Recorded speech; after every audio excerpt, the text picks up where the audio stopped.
আসসালামু আলাইকুম। ওয়ালাইকুম সালাম। কেমন আছেন? হ্যাঁ, আলহামদুলিল্লাহ ভালো আছি। ভালো আছেন? হ্যাঁ, আছি। এই যে এর আগেও দেখলাম গোলাপ ফুল হাতে, এখনো দেখতেছি গোলাপ ফুল হাতে। আসলে বিষয়টা কি একটু বলেন না? আমি যে কেন একটা মনের মানুষ পাই না, এই কারণে আমি ফুল নিয়ে আসছি। দেখি আমার ফুলকে যে পছন্দ করে তাকেই আমি ভালোবাসবো। আচ্ছা, আপনি নাকি এই গোলাপ ফুল দেখাইয়া ফাঁকি দিলেন? না না, আমি ফাঁকি দেই নাই, বেটাই আমাকে ফাঁকি দিল।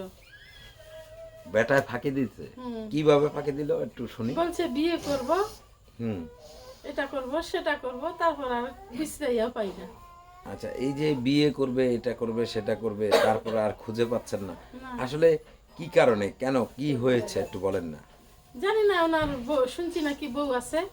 ভাল লাগে না, বউওয়ালার বেটারে বিয়ে করবো না আমি। বউওয়ালা বেটারে বিয়ে করবেন না? না, তাহলে কেমন বেটারে বিয়ে করবেন? এ চলে গেছে, মারা গেছে, ডিভোর্স হয়ে গেছে। আমার যেমন ডিভোর্স হয়ে গেছে, সেরকম আমি ডিভোর্স হওয়া হলে আরো ভালো লাগবে। মানে ও একটা মন, আমার একটা মন, এই দুইটা মন জোড়া লাগবে, আর এখানে বেশি কোনো মন আসবে না। আচ্ছা, আর কোনো মন বসাইতেও চান না? চাই না আমি। আচ্ছা, তো আসলে এই যে আর কোনো মন বসাইতে যে চান না আপনি, তো এই যে যে লোকটা মানে আপনার মনের মতো হবে, মনে বসবে, সেই লোকটা কেমন হতে হইব, কেমন বয়সের হতে হইব, একটু ডিটেলস আকারে বলেন। কথা হচ্ছে যে আমার তো মোটামুটি বেশ ভালোই 30 বছর বয়স হয়ে গেছে। তাহলে আমি তো আর একটা ইয়ং ছেলেকে পছন্দ করতে পারি না। আর ইয়ং ছেলেটা যদিও আসে, তাহলে ও আবেগের বিবেক আসবে, বিবেকে আসবে না। তো অর্থাৎ আমি ওগুলা ইয়ং ছেলেটালে আমি নিব না। আমার বয়সের থেকে যা বড় হয়, যেরকম হয়, 60, 70, 80, 90, ওগুলা আর নাই।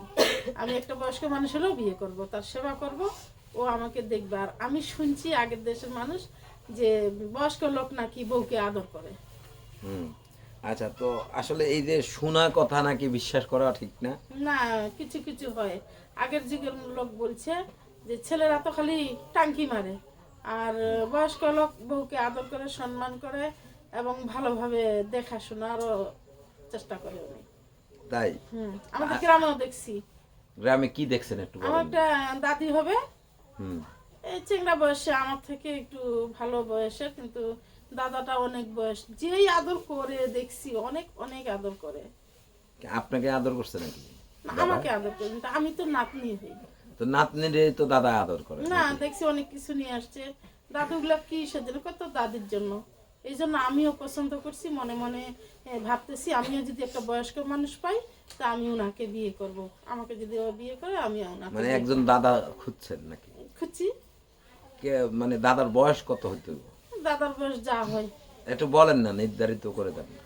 60, 70, 80, যা হয়, যা হয় আমার 60, 70, কপালে। 80 বছরের এই দাদাকে নিয়ে আপনি কি করবেন? এখন যে অনেক কিছু পদ্ধতি বেলে বাইরে এসে শুনতেছি, মানে পদ্ধতি ব্যবহার করবেন? করবো, তাও নিয়ে থাকবো দুইটা মনে এক জায়গায়। এখন ঠান্ডা আসতেছে, আমার একটা স্বামী নাই, আমি এই ঠান্ডাতেই বিয়ে করব। এই ঠান্ডাতে বিয়ে করবেন? আচ্ছা, তো এই যে বিয়ে করবেন, আপনার সাথে কেমনে যোগাযোগ করবে, কিভাবে কি করবে একটু আমার বলেন? মোবাইল নাম্বার আছে দেশের ফোন নাম্বারটা একটু বলেন। 017 হুম, বলেন। 031 88 153। আবারও বলছি, হ্যাঁ, বলেন। 017 031 88 153। আচ্ছা, এই নাম্বারে যোগাযোগ করলে আমাকে পাবেন। দাদা পাবে আপনাকে? হ্যাঁ, পাবে, আচ্ছা, তো আপনার দাদা মানে আমাদের দাদা নাকি? সমস্যা নাই। সত্যি তো? দাদাই ভালো, হ্যাঁ।